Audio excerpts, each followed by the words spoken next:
Prologue. The doctor's office is too bright, too sterile. Elsa sits perfectly still, hands folded in her lap to hide their trembling. The words hang in the air between them, clinical and final. "I'm sorry, Mrs. Richards. The test results are conclusive. You won't be able to conceive." Elsa stares at the framed diplomas on the wall, focusing on the embossed lettering to keep tears at bay.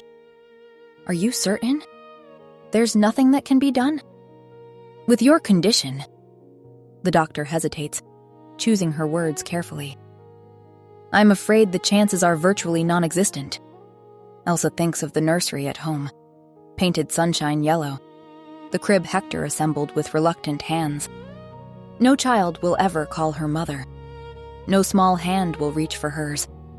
No bedtime stories or first steps or finger-painted masterpieces for the refrigerator.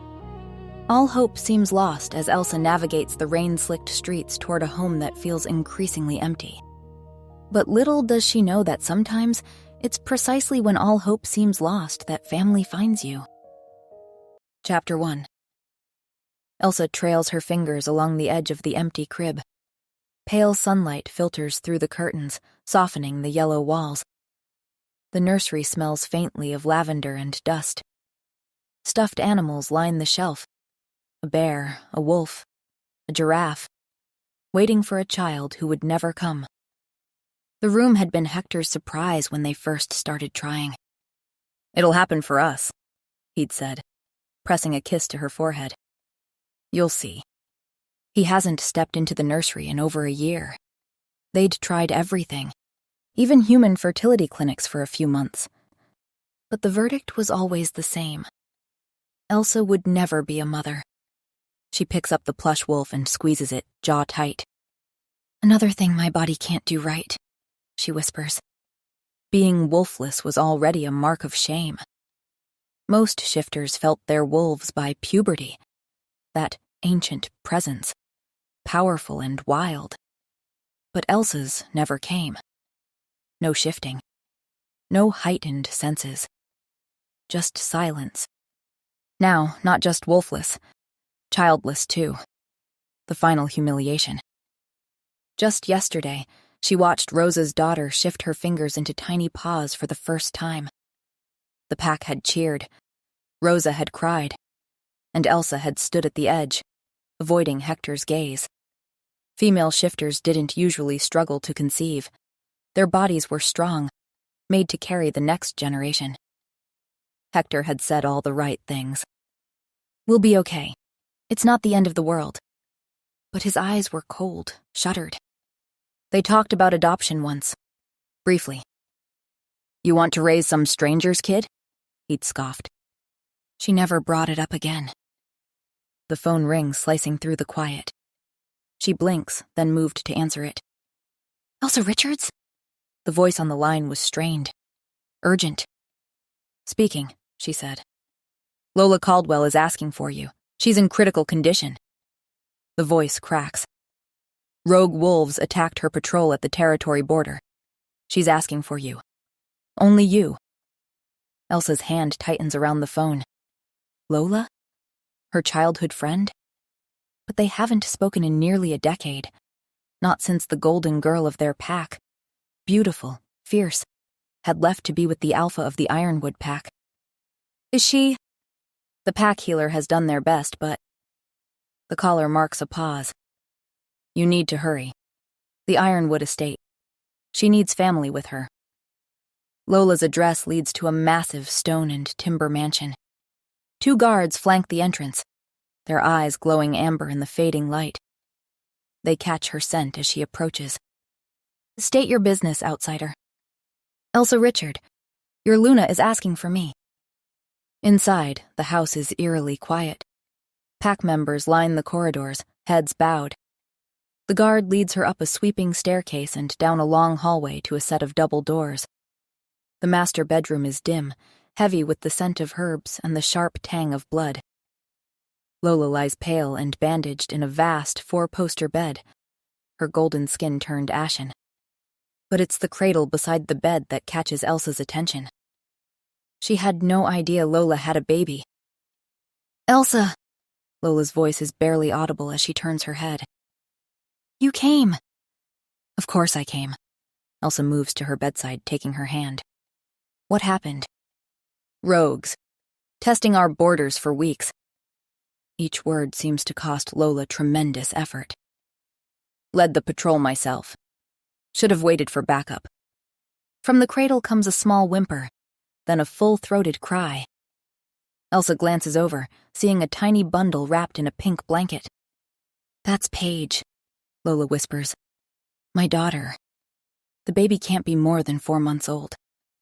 She looks up at Elsa with wide, familiar eyes, Lola's eyes, and something in Elsa cracks open. She reaches out. Shh, she murmurs, rocking gently. Paige quiets almost instantly, her tiny hand curling around Elsa's finger. She knows, Lola says, a tear sliding down her temple. She senses your family. Where's her father? Your mate? Lola's face contorts with pain. Keith is across the border, negotiating with the Eastern Coalition. They can't reach him in time. She draws a shaky breath. Listen to me, Elsa. I need you to promise me something. Anything, Elsa says automatically, still rocking Paige. Take her. Raise her as your own. Elsa's head snaps up. What? Lola, I don't know if I can. You're the only one I trust. Lola's fingers tighten around Elsa's wrist. Keith. He won't want her. That's impossible. What father wouldn't want his own child? She's like you, Elsa. Lola's voice drops to a whisper. I've sensed it since she was born. She's wolfless. The word lands like a stone in still water. Elsa looks down at the peaceful baby in her arms. Wolfless. Like her. How can you be sure? She's just a baby. A mother knows. Lola's breathing becomes more labored. Keith's bloodline goes back to the first pack. His legacy depends on strong wolves. When he finds out, her eyes fill with tears. But you'll understand her. Protect her. Love her despite it. The pack healer gives Elsa a grim look, shaking her head slightly. Hector's words from their last fight echo in Elsa's head. I married you despite your condition, but I draw the line at raising someone else's throwaway child. Lola, my husband, she begins. Please. Blood appears at the corner of Lola's mouth. My wounds aren't healing. Don't let my baby grow up unloved or as some pack's shameful secret. Paige coos softly, blissfully unaware. Something fierce blooms in Elsa's chest, a feeling she's always imagined but never experienced. Maternal. Protective. Hector will just have to understand, she whispers, surprising herself with her own resolve. Relief washes over Lola's face. Thank you. Her voice grows fainter. Papers. In my desk. Signed temporary guardianship to you already. The pack healer moves swiftly to Lola's side as her breathing becomes erratic. Outside, someone howls, a mournful sound that raises the hair on Elsa's arms. Promise me you'll love her like your own, Lola gasps, clutching Elsa's hand. Promise me you'll never let her feel broken or less than... I promise, Elsa says, her voice breaking. I promise, Lola. Lola's eyes hold hers for one final moment. Gratitude and grief and something else Elsa can't identify, before they flutter closed. A soft exhale, and then stillness. Chapter 2. The yellow nursery that sat empty for years now cradles life.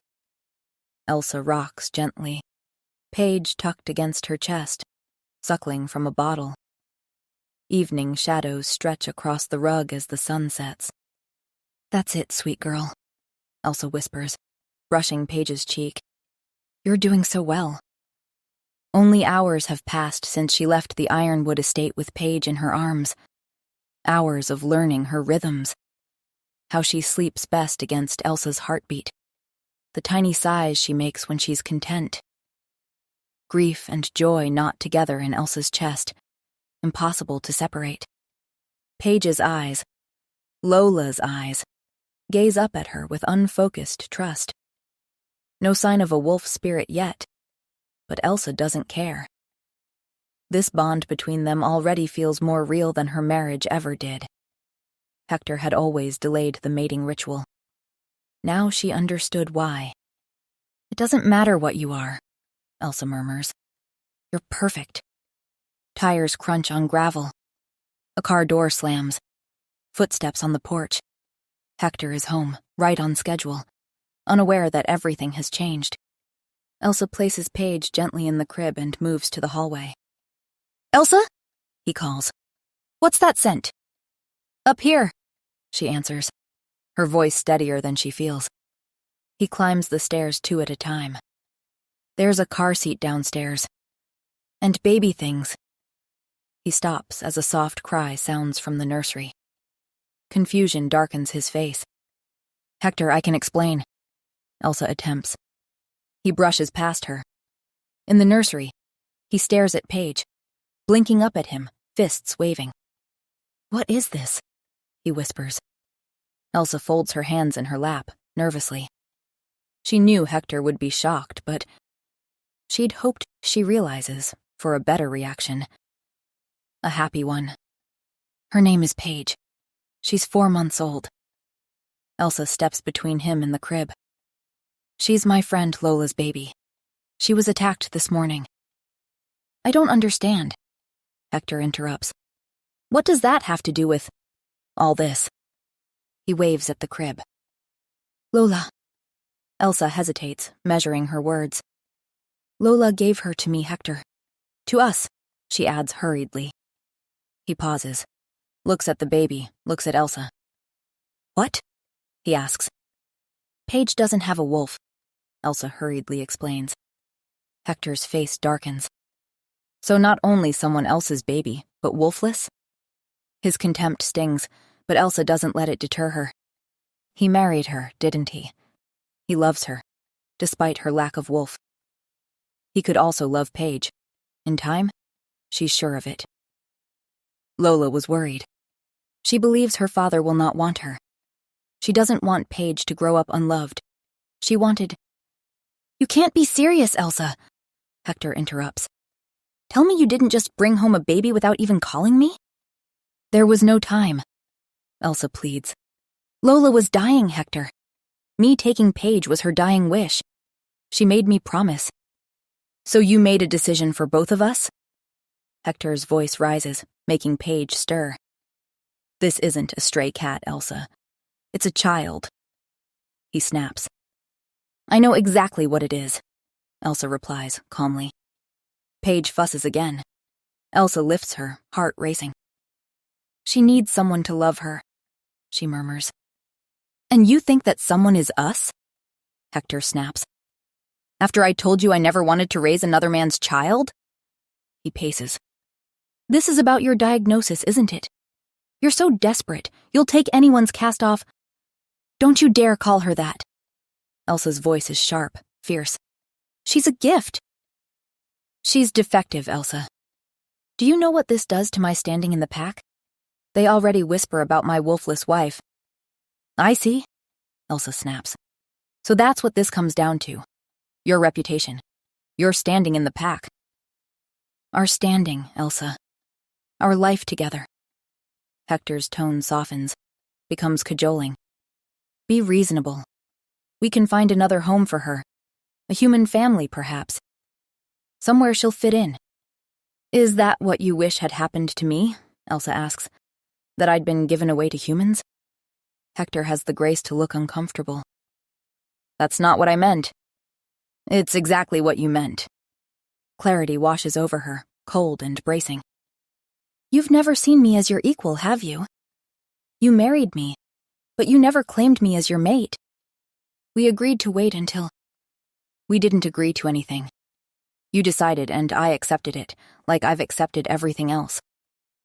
She looks around the nursery, at the crib she'd carefully preserved all these years. "But I won't accept this. I won't send Paige away." Hector adjusts his tie, eyes cold. "And I won't raise another man's wolfless child, Elsa.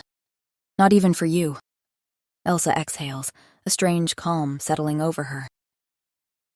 Well, I can't break my promise to Lola, she says, looking at Paige. You'd throw away our marriage for this? Hector's jaw tightens as he looks between Elsa and the baby. I need you to make a choice right now, Elsa. It's either me or that child. Elsa's head snaps up in shock. You're asking me to choose? She asks, her voice barely above a whisper. She searches his face for any hint of the tenderness they once shared, but finds only cold determination. And what if I am? He crosses his arms. If you truly want to save our marriage, you'll call this child's father and tell him to come get his daughter. Tonight. And if I don't? Then pack your things and leave. He says it so matter-of-factly, as if discussing the weather. I won't be the beta who not only couldn't give his wolfless wife a child, but then raised another alpha's reject. Paige squirms in Elsa's arms, her tiny hand curling around Elsa's finger. The gesture, so small and trusting, brings unexpected clarity. I choose her, Elsa says quietly. Hector blinks, clearly not expecting this answer. What? You heard me? Her voice grows stronger. I won't abandon this baby. Not for you, not for anyone. You can't be serious, Hector laughs. You'd throw away our marriage for a child you've known for a few hours? She is mine now. Elsa meets his gaze without flinching. And yes, I would. Because a man who would ask me to make this choice isn't a man worth choosing. She walks past him to their bedroom, Paige still cradled against her. With one hand, she pulls her suitcase from the closet and lays it open on the bed. I'll be out within the hour, she says, her voice surprisingly steady. Hector follows her, watching as she begins to pack essentials with one hand. You're making a mistake, he says, but there's uncertainty creeping into his voice now. He hadn't expected her to call his bluff. Elsa pauses, looking directly at him. You never loved me enough to claim me as you mate. And now, you're asking me to abandon a child in need, to break my promise to her mother, all to protect his pride. No, Hector. The only mistake I made was not leaving you sooner. Hector opens his mouth, then closes it again. 20 minutes later, Elsa stands on the porch, Paige secured in her car seat, 2 hastily packed bags at her feet. The night air is cool against her face, stars beginning to appear in the darkening sky. Elsa picks up her bags and walks to her car without looking back. Just you and me now, little one, she whispers to Paige. Chapter 3. Elsa checks the water temperature with her wrist, adjusting the faucet until it's just right. The tiny apartment bathroom barely fits both of them, but they've made it work for the past week, like everything else. Ready for your bath, sweetheart? She asks, lifting Paige from her bouncy seat perched on the closed toilet lid. The baby kicks her legs in excitement, recognizing the routine they've established together. The apartment is small but clean, one bedroom with just enough space for a second-hand crib beside the twin bed, a kitchenette with a wobbly table, and a living area that fits only a threadbare couch she found at Goodwill. But the rent is manageable with the money she'd saved from her job at the bookstore, squirreled away for years in an account Hector knew nothing about, a safeguard she never thought she'd need to use. Paige squeals as Elsa lowers her into the water, tiny hands slapping at the surface. That's right, Elsa laughs. Make a big splash. The phone rang 3 times yesterday. Hector, alternating between demanding she come home. This has gone on long enough, Elsa, and coldly informing her that he's proceeding with divorce. You've made your choice. Now deal with the consequences. During their last conversation, he'd finally revealed what she'd long suspected. I need a real mate, he'd said, his voice hard through the receiver. Someone who can give me children of my own. My bloodline doesn't deserve to end because you're defective. The word had stung, even though she'd heard it whispered behind her back throughout their marriage. Hearing him say it outright had ripped away any remaining illusions. He's coming by this afternoon with the initial divorce papers. Another chapter of her life closing. Elsa feels a strange mix of grief and relief as she gently shampoos Paige's fine hair. "Just you and me against the world, little one," she murmurs. "We'll be okay." Elsa wraps Paige in a fluffy towel, carries her to the bedroom, and lays her on the changing pad. She's just secured a fresh diaper when the doorbell rings. 3 short, impatient bursts. "That'll be Hector," she sighs, pulling a onesie over Paige's head. "Early, of course. Hold on, sweetie." The doorbell rings again, longer this time, then again immediately. "Coming, hold on," she calls, hurriedly fastening the snaps on Paige's outfit.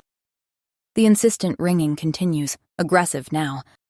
Paige's face crumples at the jarring sound and she begins to wail. "Shh, it's okay," Elsa soothes, picking her up.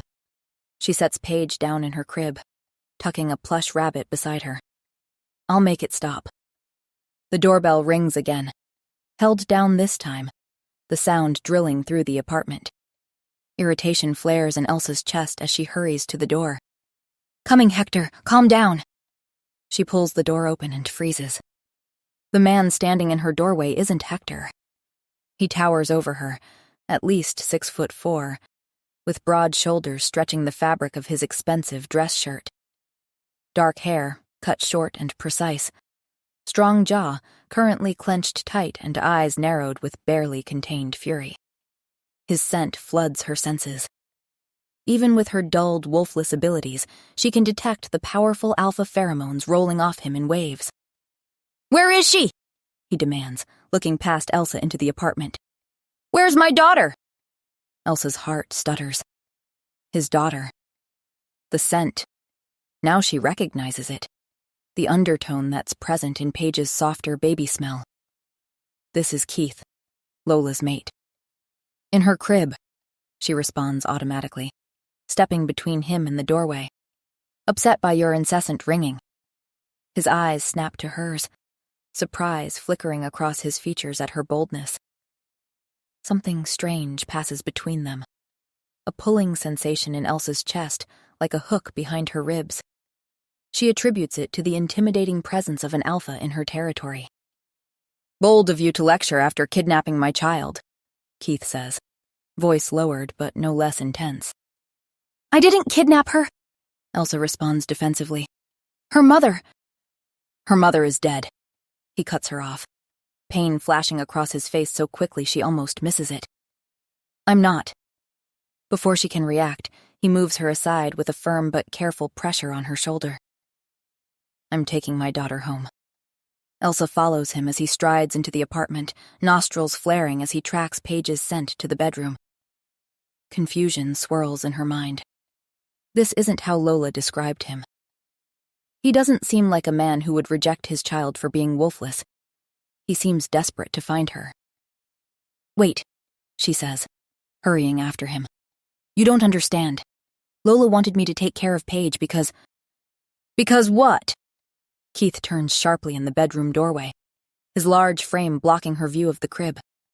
"Because she's wolfless," Elsa says quietly. "Like me. Lola said you wouldn't want a child without a wolf, that you needed an heir with a strong bloodline." Keith stares at her, genuine shock replacing anger. "What?" Paige cries out again, and Keith turns toward the sound.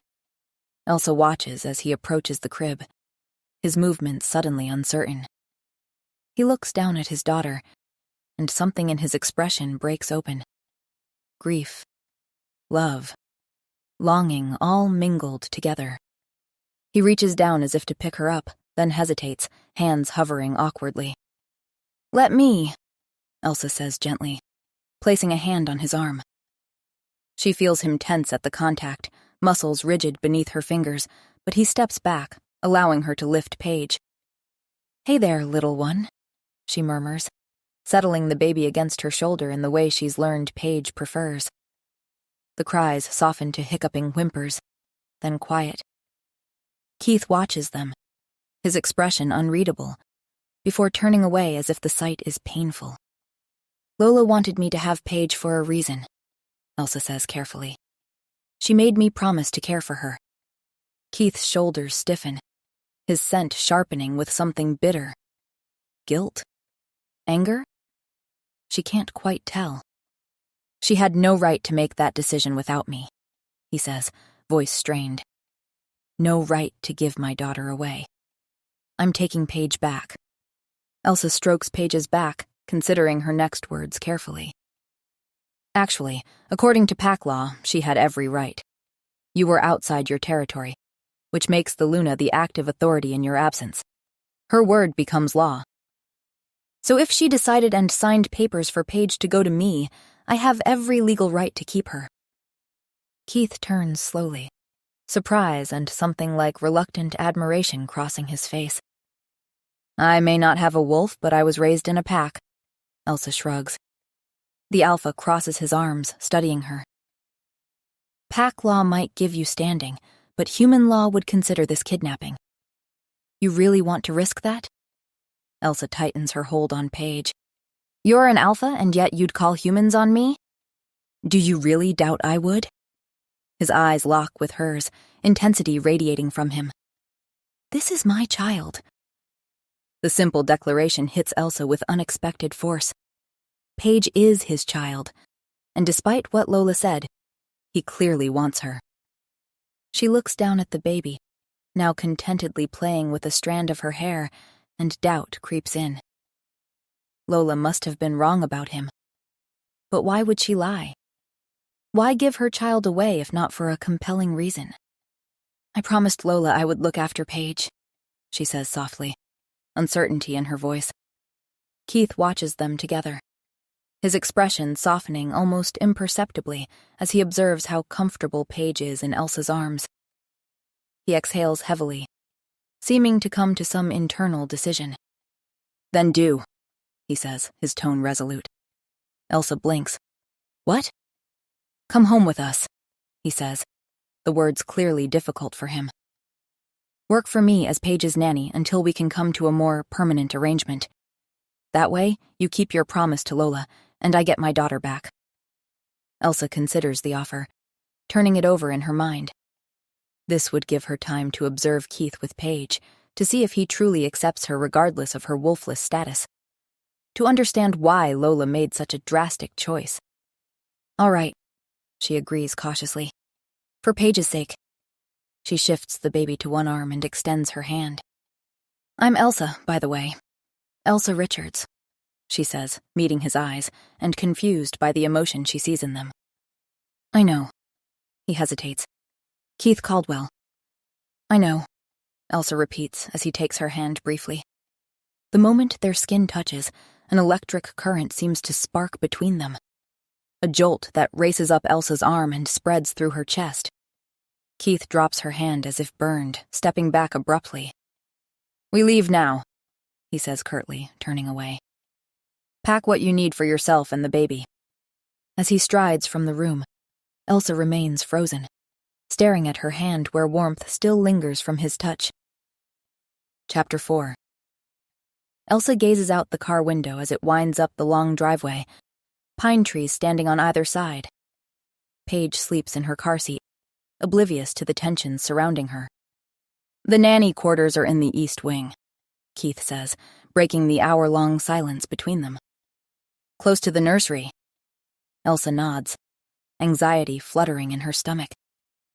She's entering the wolf's den, literally, giving up her independence to ensure Paige's well-being. The house staff awaits them at the entrance, a row of impeccably dressed shifters with carefully neutral expressions. Only their scents betray their curiosity about the wolfless woman carrying their alpha's child up the grand staircase. Martha will show you to your room, Keith says stiffly. He hesitates, eyes lingering on Paige before looking away. I have pack business to attend to. A plump, gray-haired woman steps forward with a gentle smile. This way, miss. Elsa follows Martha down plush carpeted hallways adorned with paintings of forest landscapes and past alpha leaders. Paige stirs against her shoulder, taking in the new surroundings with wide eyes. Here's the nursery, Martha says, opening a door to reveal an extravagant room decorated in soft greens and golds. Master Keith had it prepared years ago, though it's never been used until now. Years ago, before Paige was even born. The revelation sits uncomfortably with Elsa. "And your quarters," Martha continues, showing Elsa an adjoining room, tastefully appointed with a full-sized bed, dresser, and sitting area.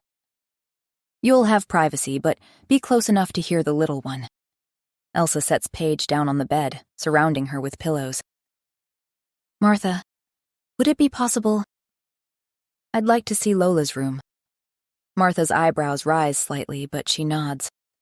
"Of course. I thought you might want to gather some of her things.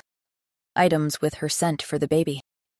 "Exactly," Elsa says, relieved at the woman's understanding. "Paige should have something of her mother's." Martha leads her down another hallway to a set of double doors. This was the Luna's private suite. The room is frozen in time. A book still open on the nightstand, perfume bottles arranged on the vanity, a silk robe draped over a chaise lounge. Lola's scent lingers, fading but present. Jasmine and vanilla with an undertone of something wild. Elsa moves through the space quietly, as if afraid to disturb the memories. "This wasn't the master bedroom," she observes, noting the absence of masculine touches. Martha busies herself opening a drawer, avoiding Elsa's eyes. "No. The Alpha's suite is in the west wing." "I see." Elsa picks up a cashmere throw from the foot of the bed, knowing Paige will find comfort in her mother's scent. "They didn't share a room?" Martha sighs, her professional reserve cracking slightly. "Not for the past 5 years or so. It wasn't always that way, but—" She shrugs. Things changed. "They were fighting?" Elsa asks, trying to understand. "That's the strange thing." Martha folds a silky scarf, adding it to the small pile of items for Paige. "They didn't fight. They just drifted apart. Became like strangers living under the same roof. Cold, distant." Elsa frowns. "But they were mated. The bond doesn't allow for that kind of separation. Wolves mated for life. Their spirits entwined so deeply that physical distance caused actual pain." Elsa had always envied that certainty, that unbreakable connection she would never experience. Martha nods knowingly. That's what made it so hard on them both.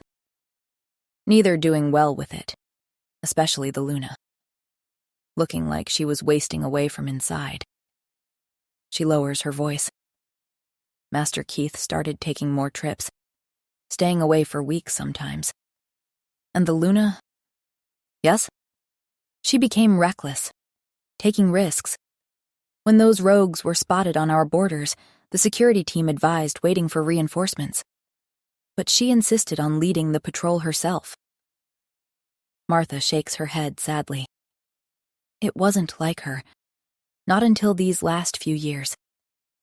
The sound of a throat clearing makes them both jump.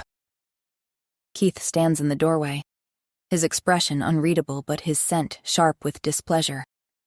"Martha, I believe the kitchen needs your attention," he says, his tone leaving no room for argument. "Of course, Alpha." Martha hurries past him with an apologetic glance at Elsa. Keith's gaze sweeps over the room, pain flashing briefly across his features before his mask of indifference returns. "Find what you need?" Elsa clutches the cashmere throw. "Yes, for Paige."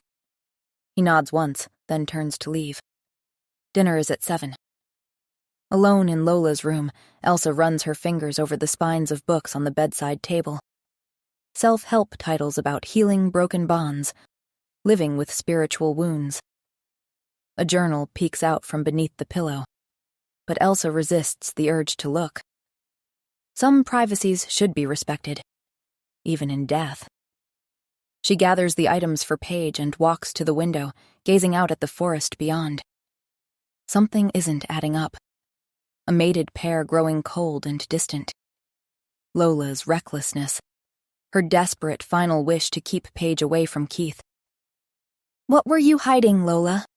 she whispers to the empty room. "What really happened between you two?" Chapter 5. Elsa paces the length of the nursery, bouncing Paige gently with each step. The grandfather clock in the hallway chimes 3 times.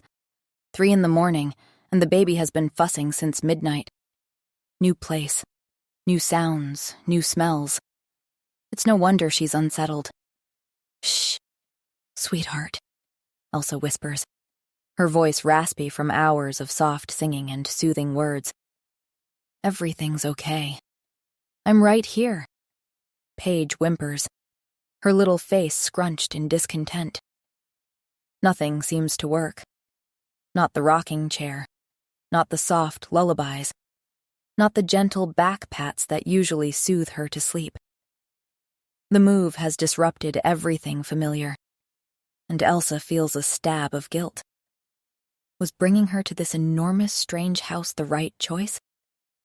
She runs through the checklist again. Dry diaper, recently fed, not too hot or cold. Just overtired and overwhelmed, probably. We'll get through this, Elsa murmurs, pressing a kiss to Paige's forehead. The first night in a new place is always the hardest. A soft knock at the door makes her turn. Keith stands in the doorway, hair rumpled, wearing only flannel pajama bottoms. In the dim glow of the nightlight, the defined muscles of his chest and shoulders are impossible to ignore. Elsa quickly averts her eyes. I heard her crying, he says, voice rough with sleep. Is something wrong? Elsa shifts Paige higher on her shoulder. Just having trouble settling. I'm sorry if we woke you.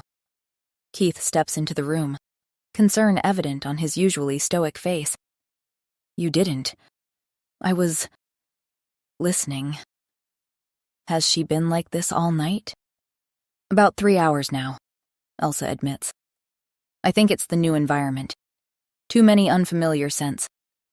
To her surprise, understanding flashes across Keith's face. Pack cubs often have trouble sleeping in new places. Their senses are overwhelmed. Is there something that helps? Elsa asks, too exhausted to maintain her usual wariness around him. Keith hesitates, then approaches. May I? He extends his arms. Elsa carefully transfers the fussing baby, watching as Keith awkwardly adjusts his hold. His large hands nearly engulf Paige's tiny form, but he's gentler than Elsa expected. When wolf cubs are overstimulated, they need to be grounded by familiar pack scents, he explains. Usually the parents. Without warning, he sits in the rocking chair and shifts Paige against his bare chest. The baby stills almost immediately, her tiny hand splaying against his skin.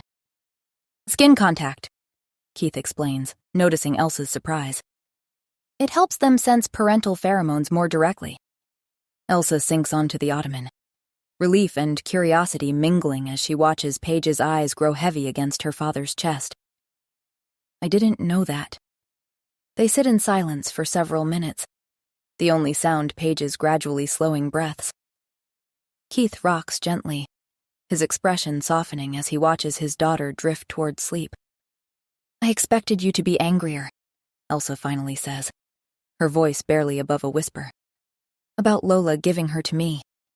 Keith's rocking slows. I am. His jaw tightens, but his hold on Paige remains gentle. But anger won't help her sleep. No, it won't, Elsa agrees, a tentative smile forming. For the first time, she sees beyond his alpha exterior to the father beneath, a man learning to put his child's needs above his own feelings. I never wanted to take her from you, she adds, needing him to understand. I just wanted to honor my promise to Lola.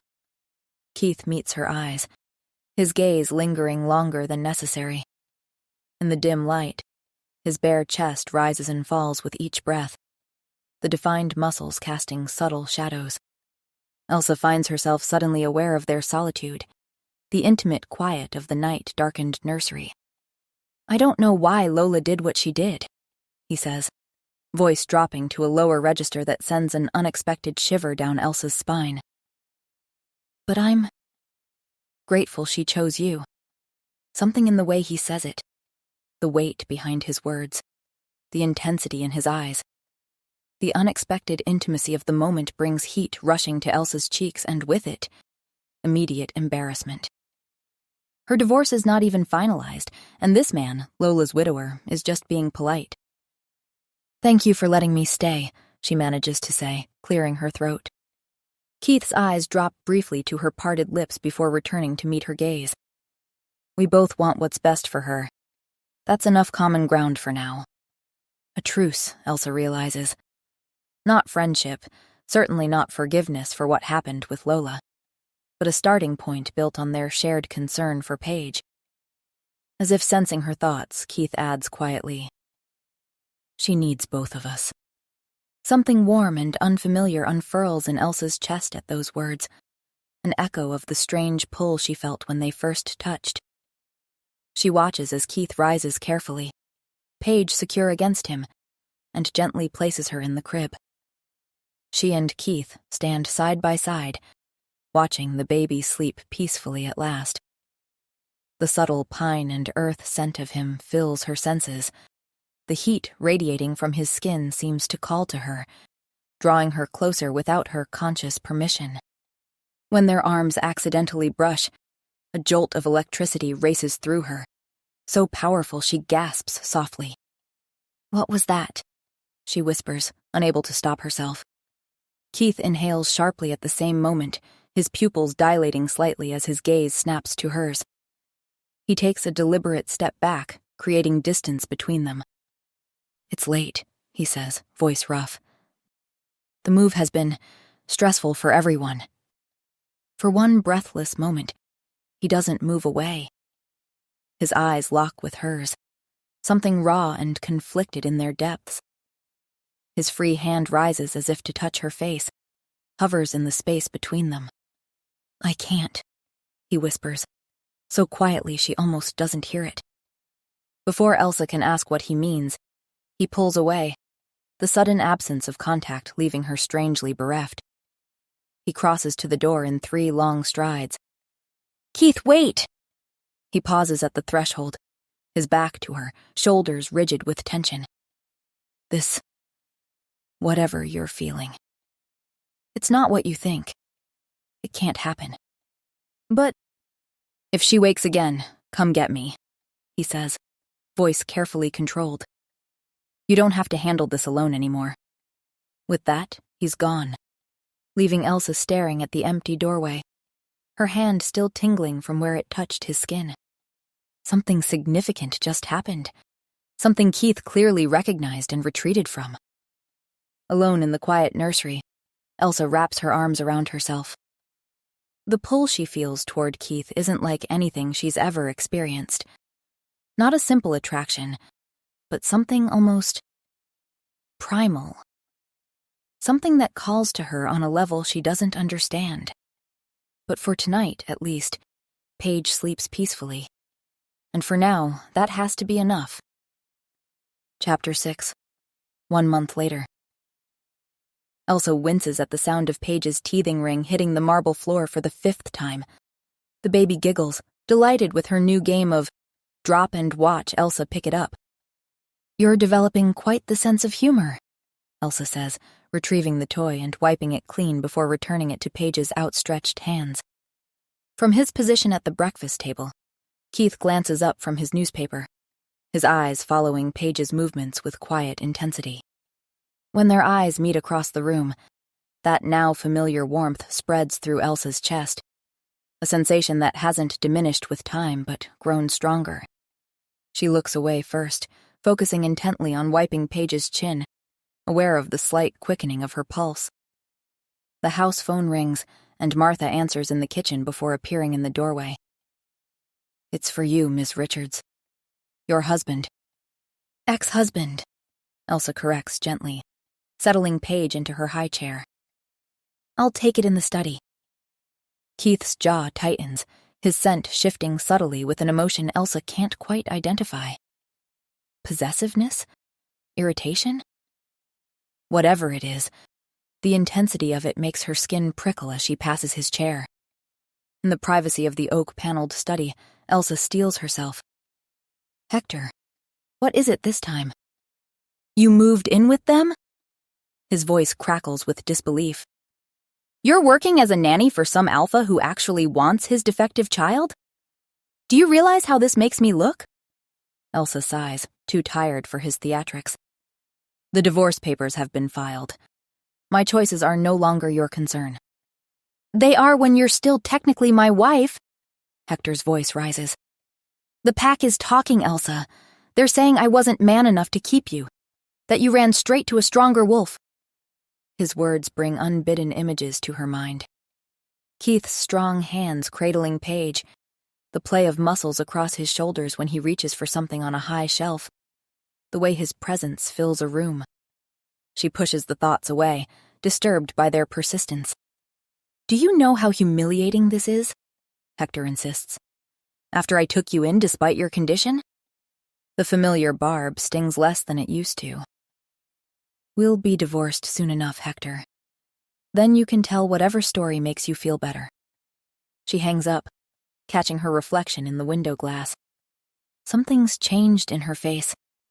A subtle glow to her skin, a brightness that makes her pause. Is it just her new confidence or something more? A few weeks later, Elsa cheers as Paige pulls herself up on the coffee table, wobbling proudly on unsteady legs. You're going to be walking before we know it, she exclaims. Keith enters silently, Elsa sensing his presence before she sees him. She's advancing quickly, he comments. She is, Elsa agrees, trying to ignore how his voice sends ripples of awareness down her spine. Your father's watching, Paige. Show him how strong you are. As if understanding, Paige bounces on her legs, beaming a toothless grin at Keith. Something in his expression softens, almost imperceptibly. He approaches, his tall frame casting a shadow over them. The space between them seems charged, heavy with unspoken tension. Elsa has learned to live with this constant awareness of him. The way her body responds to his proximity, like an instrument being tuned to a specific frequency. She supposes it's because Keith is an alpha. He sets the box on the table, careful to maintain distance between them. His movements have become deliberate around her, as if he too is conscious of some invisible force drawing them together. These arrived from storage, Lola's photo albums. I thought, for Paige, when she's older.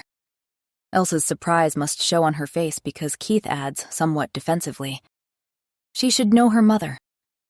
Their hands touch briefly as she takes the box, and for a moment, neither moves. Keith's pupils dilating slightly before he steps back, clearing his throat. Thank you, Elsa says softly. It's very thoughtful. He nods once, then leaves, his retreat becoming a familiar pattern. Closeness followed by swift withdrawal, as if fighting some inner battle. Later, after Keith has left for a pack meeting, Elsa flips through the albums. Photos of a younger Lola smile up at her. Class pictures, family gatherings, the two of them as teenagers making silly faces at the camera. The Lola she knew. Confident, level-headed, practical. She pauses at a photo taken at Lola's birthday party 5 years ago, the last time they'd seen each other before the day at the estate. Lola stands radiant in a silver dress, arm-linked with Elsa's, Hector scowling slightly in the background. It had taken considerable persuasion to make him attend, since they'd already missed Lola's mating ceremony due to his urgent business. She was so happy then, Elsa murmurs to Paige, who drools contentedly on a teething biscuit. Not at all someone who would throw herself recklessly into danger. As she tucks the album away, the contradiction gnaws at her. The Lola she knew wouldn't make irrational decisions, wouldn't give away her child without an ironclad reason.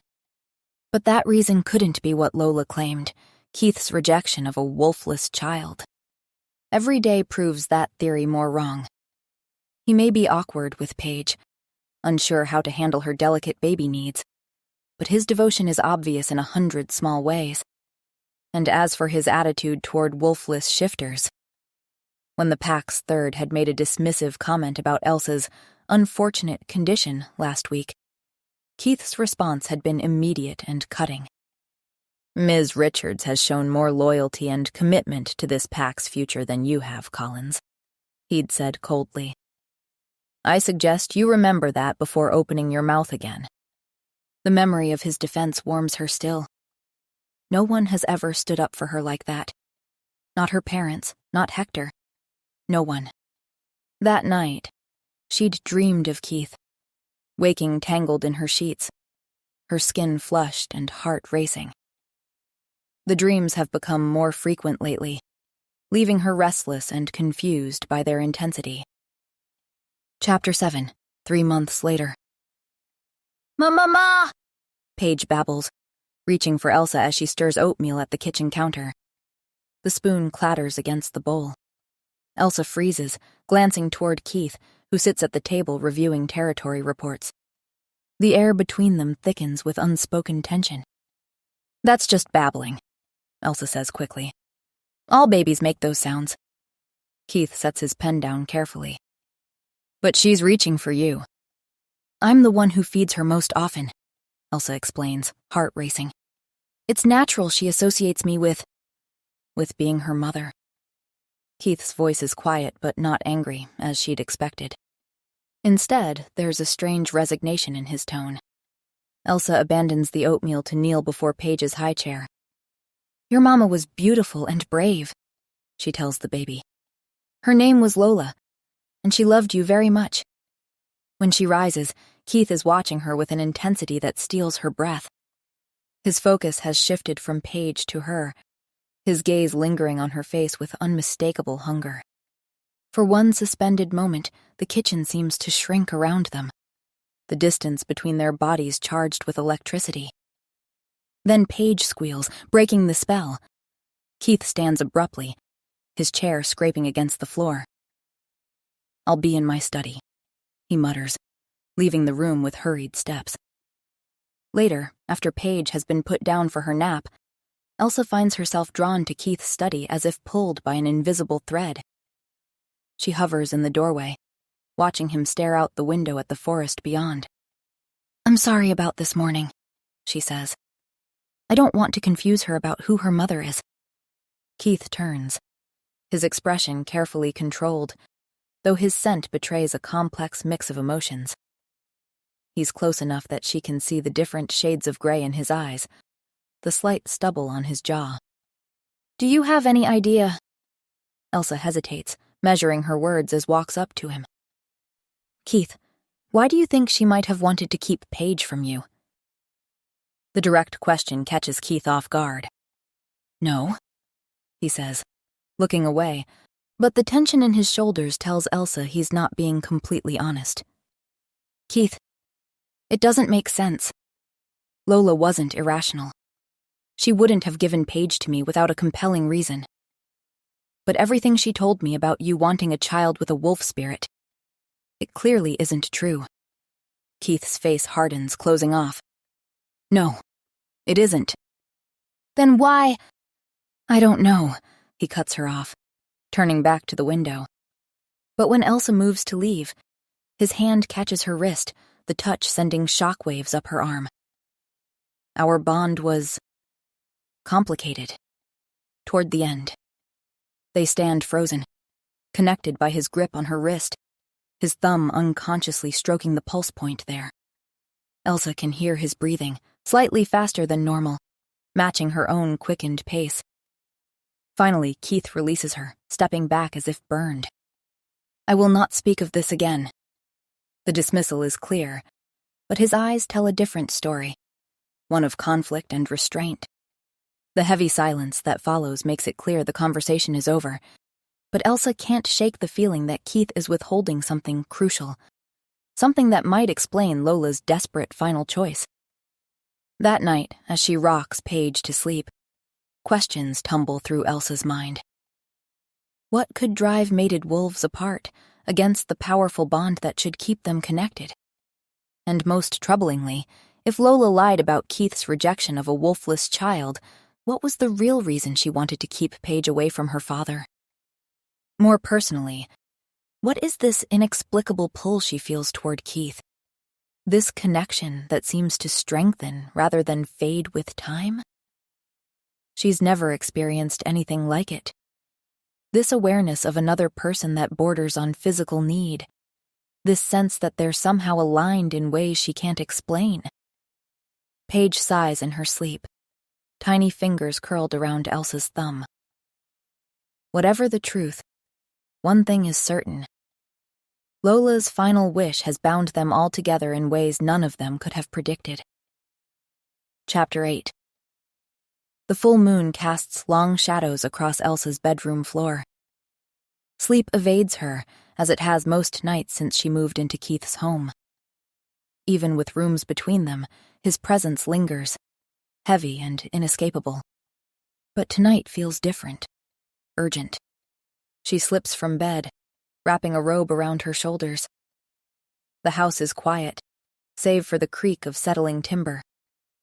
She drifts to the nursery, checking on Paige out of habit, though the baby has slept through the night for weeks. Paige lies peacefully, a tiny fist curled near her cheek. The sight soothes Elsa, grounding her. On the dresser sits the photo album Keith gave her, its pages marked with sticky notes for when Paige is older. "Your mother loved you so much," Elsa whispers, brushing a finger along the album's spine. "I wish I knew why she did what she did." The album shifts. Just slightly, its weight uneven. Curious, Elsa lifts it and finds a leather-bound journal tucked into a hollow behind the last page. Her pulse quickens. She recognizes it, the same journal she'd glimpsed under Lola's pillow months ago. Elsa hesitates. Then, gently, she draws it out and settles on the window seat, bathed in moonlight. The first pages are routine. Pack business, territory notes, household details. But as she reaches entries from 5 years ago, the tone changes. May 12, my birthday. Keith wasn't even supposed to attend my birthday celebration. He had negotiations with the Eastern Packs. But he surprised me, arriving just as the party reached its peak. I was so happy to see him. For those first few minutes, everything was perfect. Then he froze. I've never seen anything like it. His entire body went rigid, his eyes locked on someone across the room. Through our bond, I felt it. A violent, seismic shift, as if the earth had tilted on its axis. I knew instantly what was happening. Keith, with who I share a bond of convenience, had just found his fated mate. He excused himself moments later, locked himself in the study for nearly an hour. When he emerged, he was pale, shaking. He avoided her completely for the rest of the night. But I could feel everything through our bond. The shock, the recognition, the desperate, primal pull toward her. And she had no idea. Didn't even notice him. How could she not feel what nearly brought an alpha to his knees? Keith hasn't said a word about it. Maybe he never will. But I know. God's help me, I know. Elsa gasps softly, a hand flying to her mouth. Fated mate? The term was almost mythical among wolves, a connection so rare and powerful it transcended ordinary bonds. She'd heard stories, of course. Every shifter grew up with legends of wolves finding their one true match, their destined partner. To feel your mate's soul reaching for another? Elsa can hardly imagine such torment. She turns the page, drawn deeper into the tragedy unfolding in the faded ink. May 13. He barely slept. I felt him pacing all night, his thoughts chaotic, his wolf howling inside him. When I confronted him this morning, he finally broke. "I can't explain it," he said. "I've never felt anything like it. It was like being struck by lightning." I asked if he wanted to be released from our bond. The words felt like glass in my throat, but I forced them out. He looked horrified at the suggestion. "Never," he swore. What I felt was instinct, animal, nothing more. "I made vows to you, Lola. I keep my vows." He begged me not to tell her. Said she deserves a normal life, free from pack complications. Said he would master these feelings, bury them so deep they'd never surface again. I agreed, but the truth sits between us now like a third presence in our marriage. How do we move forward with this between us? Elsa's fingers traced the words, feeling Lola's desperation seeping through them. August 30. It's been 3 months and nothing has improved. If anything, it's worse. Keith tries. Gods. How he tries. But I can feel him pulling away. Not physically, but emotionally, spiritually.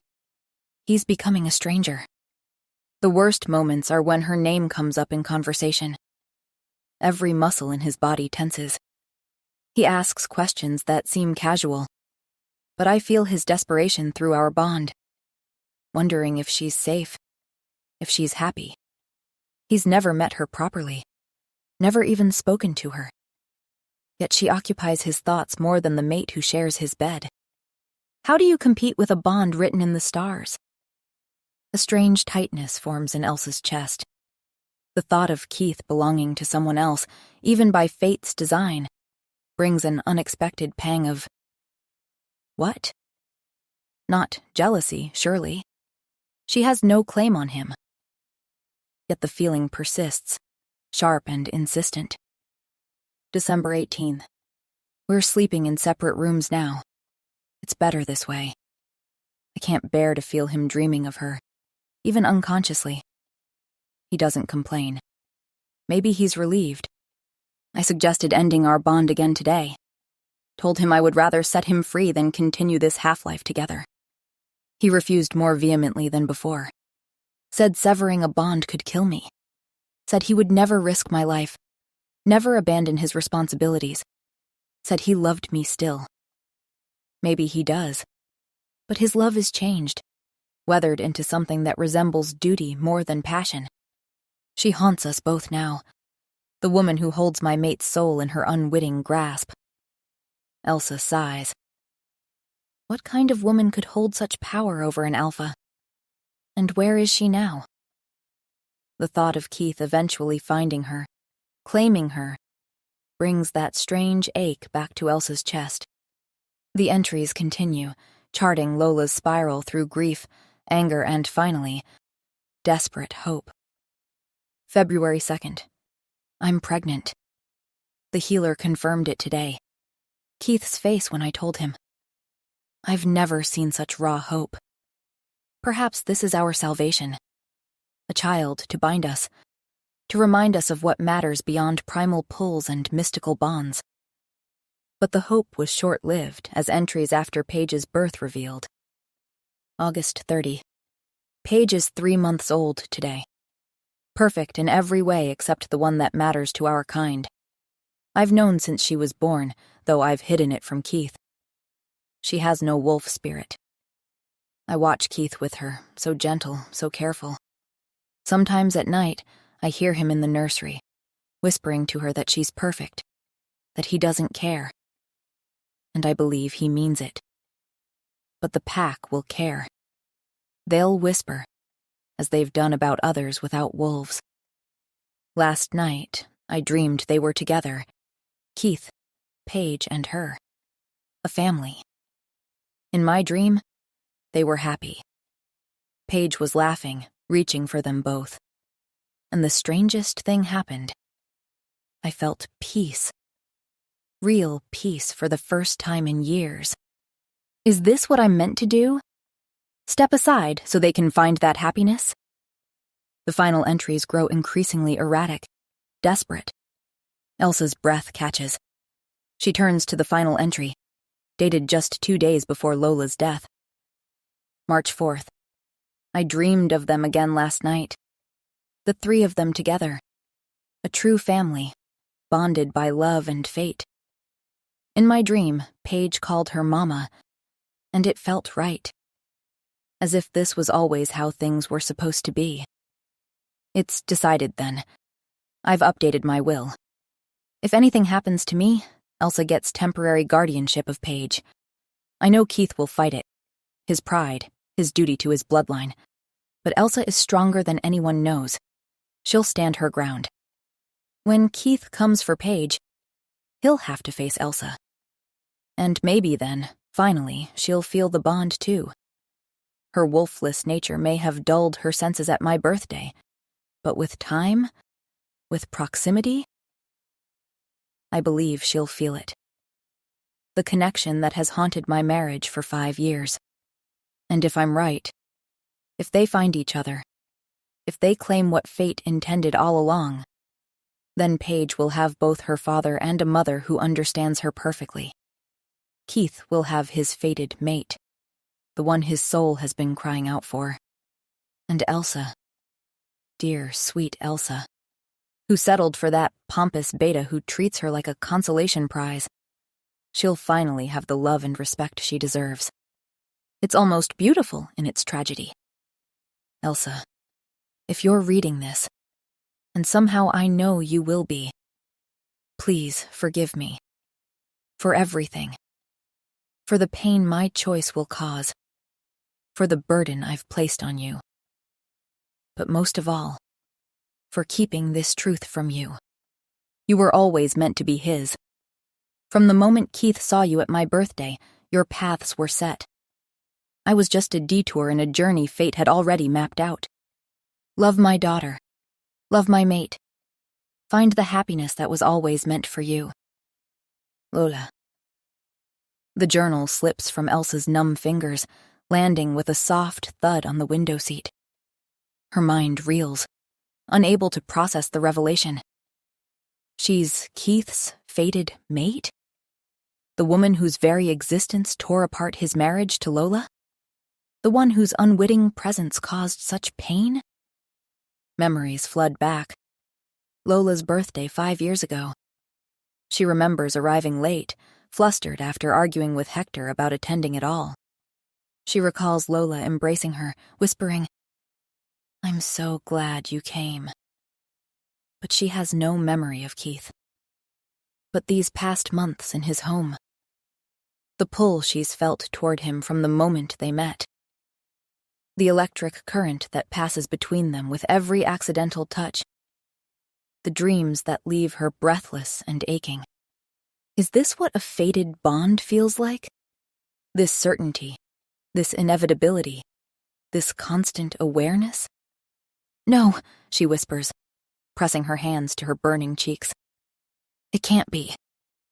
If Lola was right, if she is Keith's fated mate, then Keith has known since the moment he saw her standing in her apartment doorway. Has been fighting it, just as he fought it with Lola. The sound of the door opening makes her gasp, head snapping up to meet Keith's gaze, who's standing frozen in the doorway. Epilogue. 6 months later. The grand ballroom of the Ironwood estate glows with the soft light of crystal chandeliers. Pack members in formal attire line the marble hall, their attention fixed on the ornate dais where Keith stands in an impeccable black suit, his presence commanding even in silence. Tonight, we gather not just for celebration, his powerful voice resonates throughout the elegant space, but to formally recognize our Luna. Elsa steps forward, Paige balanced on her hip. The toddler wears a tiny silver dress matching her mother's elegant gown. A collective murmur of approval ripples through the assembled guests. My fated mate, Keith continues, taking Elsa's hand. Mother to my daughter. Strength of our pack.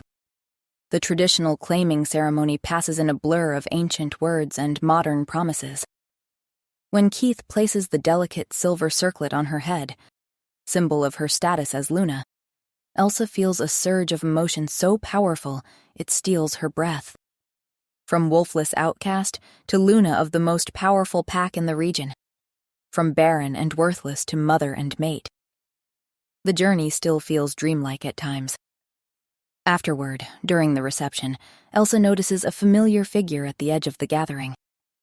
Hector stands stiffly among a delegation from neighboring packs, his eyes fixed on her with undisguised shock. Keith follows her gaze, his arm tightening possessively around her waist. Shall I have him removed? He murmurs against her ear. Elsa smiles, leaning into her mate's embrace. No need, she replies. Let him see what he threw away. As if sensing the attention, Hector approaches, offering a formal bow. "Luna Caldwell," he says stiffly. "Congratulations on your claiming." "Thank you," Elsa replies serenely, watching him struggle to reconcile the confident woman before him with the wolfless wife he'd discarded. Paige chooses that moment to squirm in Keith's arms, reaching for Elsa. "Mama!" she demands. Elsa takes her daughter, feeling the weight of Hector's stare as he witnesses what he once declared impossible.